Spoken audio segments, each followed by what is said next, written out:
안녕하세요. 이번 시간에는 인공지능과 데이터에 대해서 알아보도록 하겠습니다.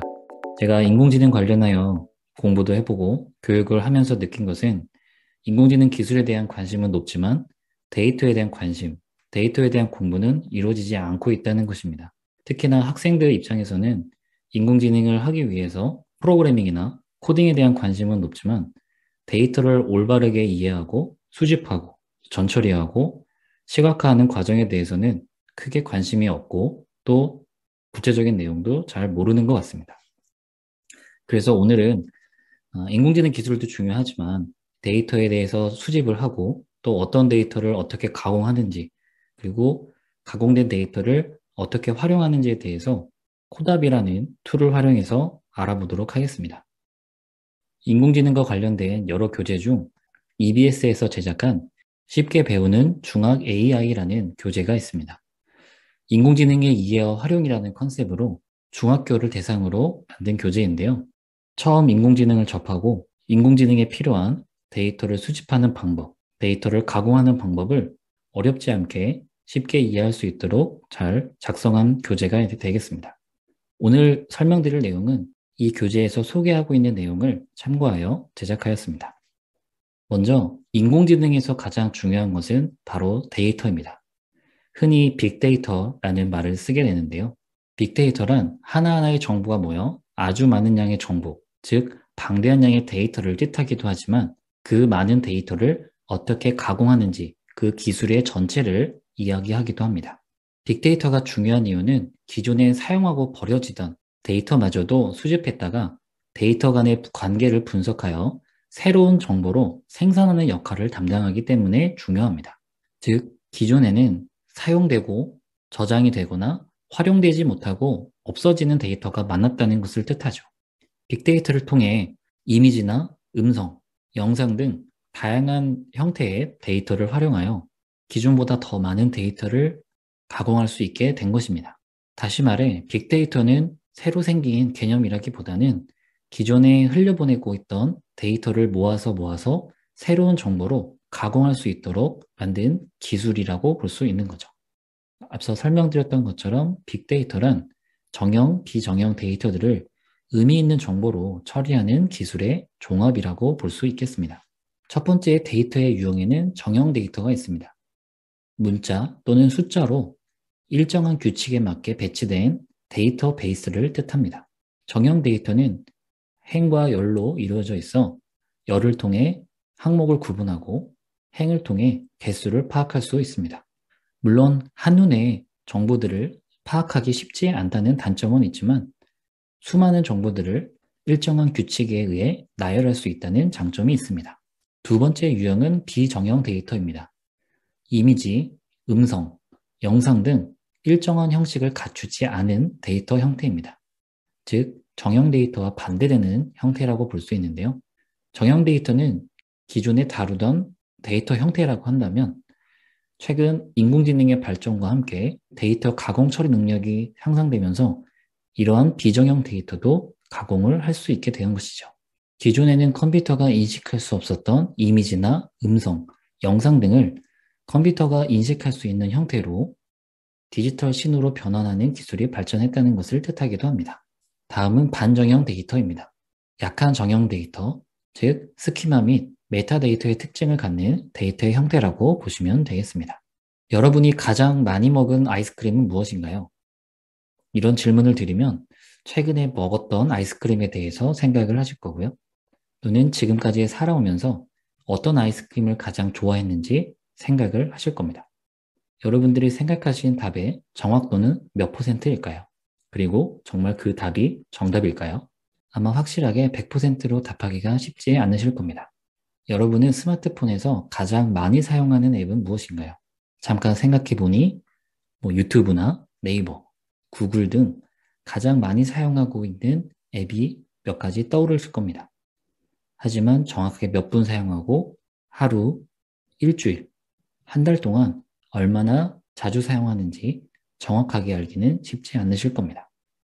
여러분이 가족들과 가장 자주 먹는 음식은 무엇인가요? 이렇게 질문을 드리면 여러분이 가장 좋아했던 음식 또는 집에서 가장 많이 나오는 반찬 또는 가족들이 좋아하는 음식을 떠올리실 겁니다. 그리고 오늘 하루, 일주일, 한 달 동안 가장 많이 먹었던 음식이 무엇인지 생각을 해보겠죠.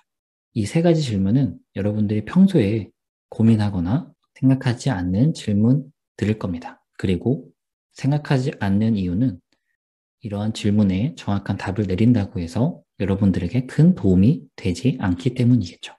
하지만 오늘 설명드릴 내용은 인공지능 기술에 대해서 올바르게 이해하기 위해서는 먼저 데이터에 대한 개념부터 이해를 해야 합니다. 그리고 데이터란 멀리 떨어져 있는 것이 아니라 여러분들의 일상생활에 포함되어 있다는 것입니다.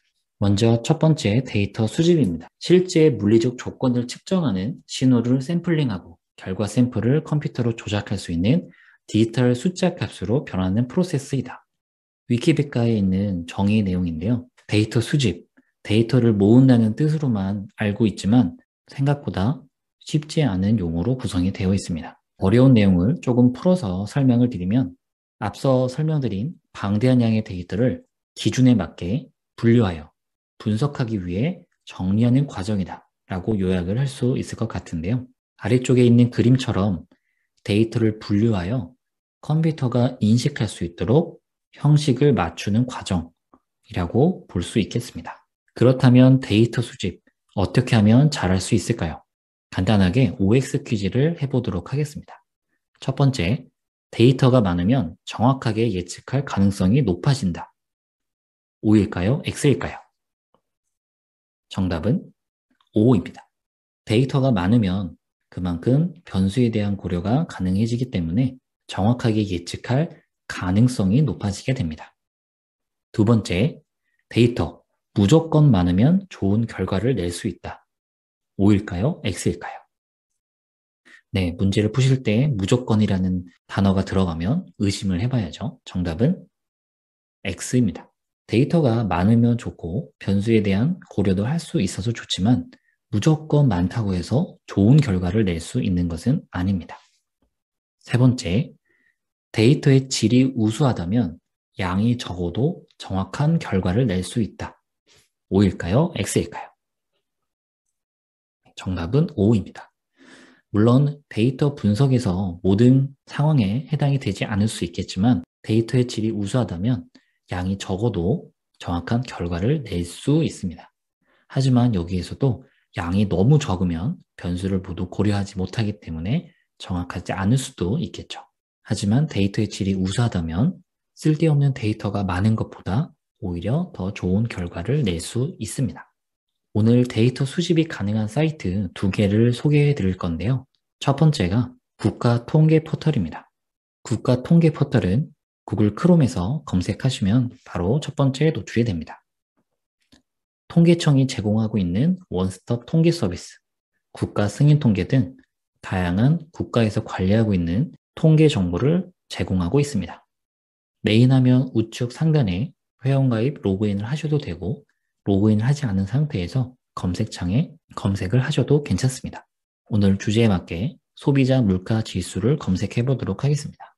소비자 물가 지수를 검색하니 통계 지표에 2021년 10월달 기준 소비자 물가 지수 지표를 확인할 수 있습니다. 우선 전국에 대한 데이터이기도 하고 또 각 월별로 모든 항목에 대한 소비자 물가 지수이기 때문에 이 중에서 항목을 설정하여 필요한 부분만 가져와 보도록 하겠습니다. 조금 전 제가 질문 드렸던 아이스크림에 대한 주제로 항목을 설정해 보도록 하겠습니다. 좌측 중앙 일괄 설정을 클릭하여 항목, 시도별, 지출 목적별로 선택해 보도록 하겠습니다. 먼저 지역은 전국을 선택하고 지출 목적별에 세부 카테고리로 아이스크림만 선택하여 소비자 물가 지수가 어떻게 변해왔는지 확인해 보고 시점은 월별이 아닌 연 단위로 클릭하여 과거부터 현재까지 아이스크림의 소비자 물가 지수가 어떻게 변화했는지 확인해 보도록 하겠습니다. 일괄 설정을 통해 전국 아이스크림 소비자 물가 지수를 연 단위로 가지고 왔습니다. 현재 각각 열이 연도로 되어 있다 보니까 한눈에 수치를 확인하기가 어렵습니다. 상단 메뉴 세 번째 행열 전환 메뉴를 활용하여 열과 행을 바꿔주도록 하겠습니다. 왼쪽에 있는 지출 목적별을 오른쪽으로 이동하고 오른쪽에 있는 시점을 왼쪽으로 이동하겠습니다. 행렬 전환을 하니 시점과 시도별 그리고 아이스크림의 물가지수가 한눈에 정리가 되는 것을 볼 수 있겠습니다. 이렇게 데이터를 편집하고 상단 메뉴 다운로드를 클릭하여 파일을 받아보겠습니다. 다운로드를 할 경우 엑셀 파일, CSV 파일, 텍스트 파일 등으로 다운로드 받을 수 있습니다.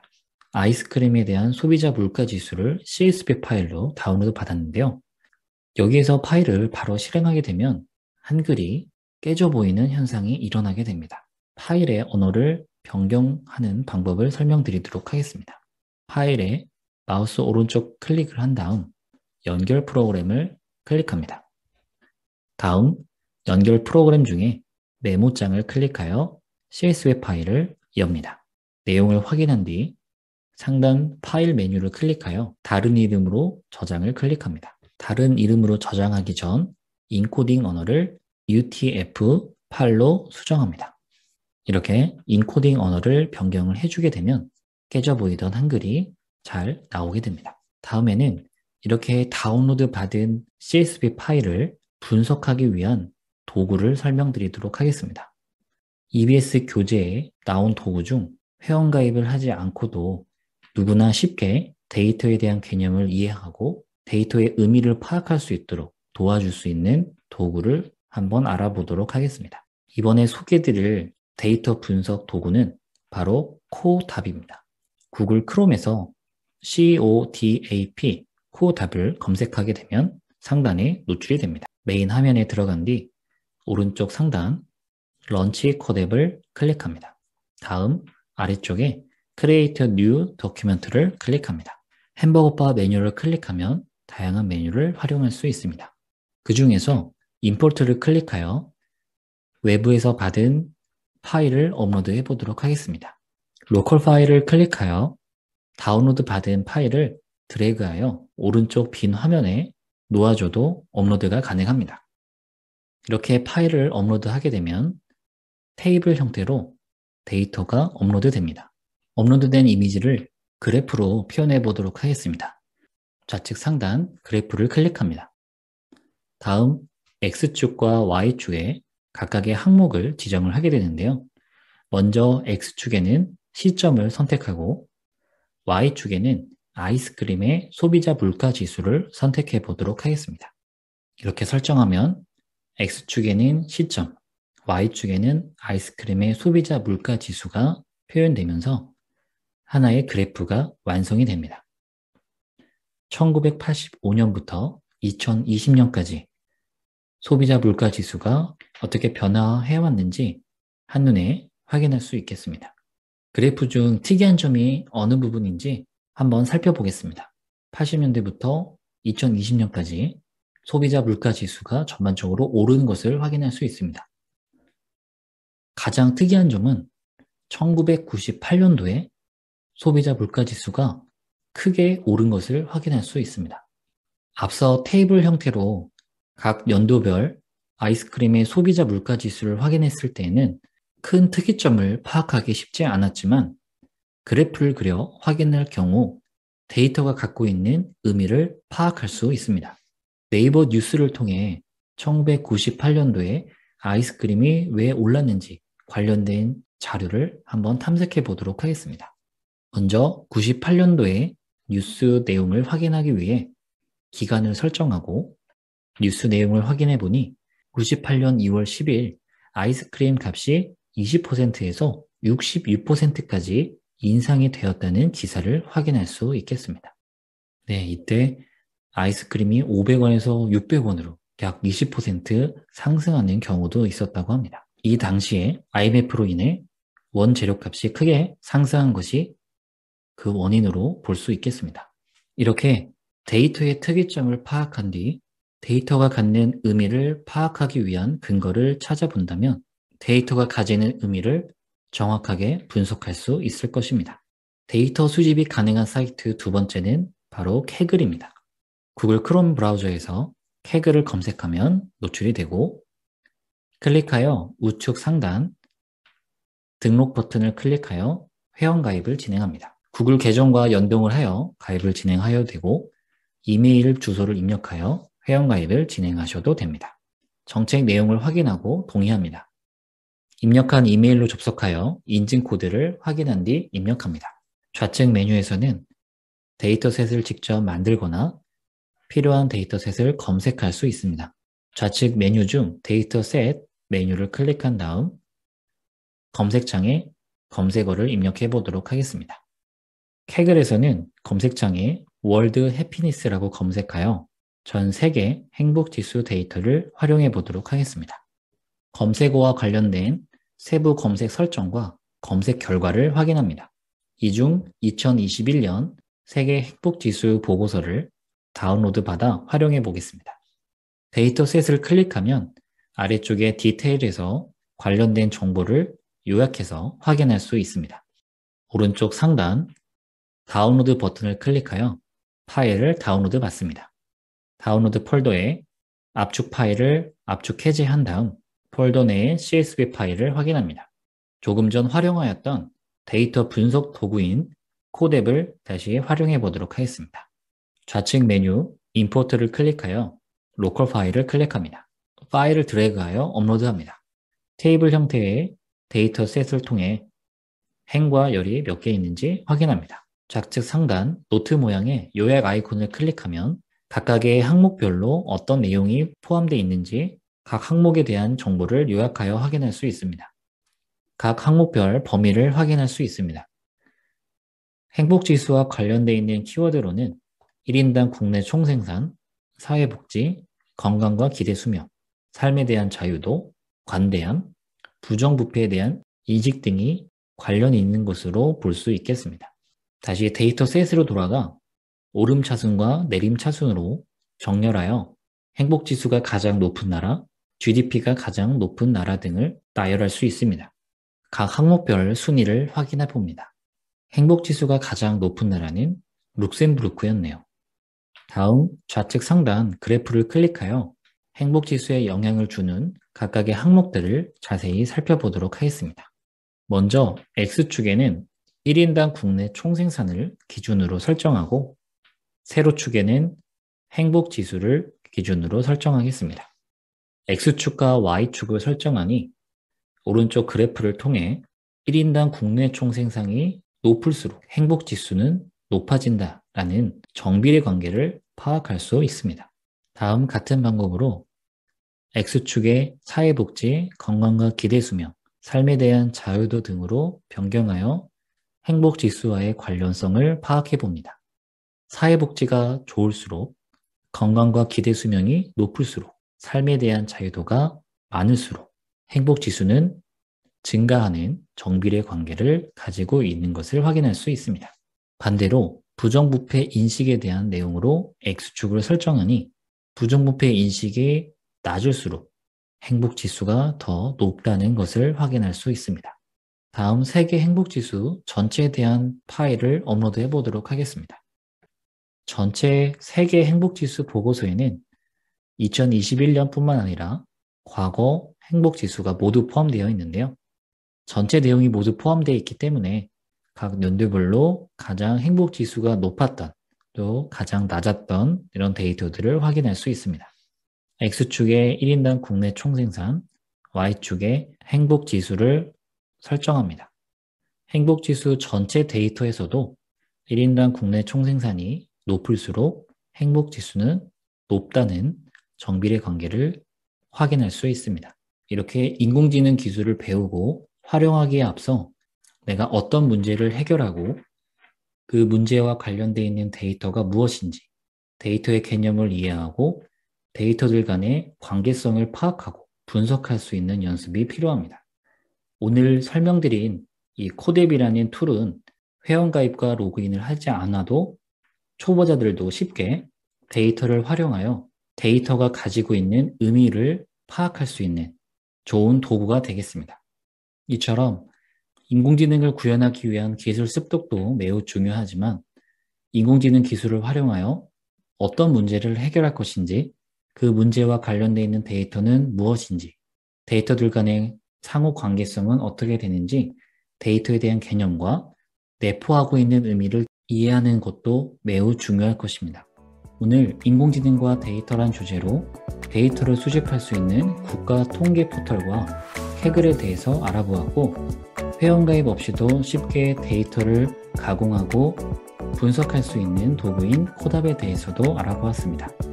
인공지능 기술만큼이나 중요한 데이터, 내 주변에는 어떤 데이터가 있는지 한번 살펴보면 좋을 것 같습니다. 이상 마치도록 하겠습니다. 감사합니다.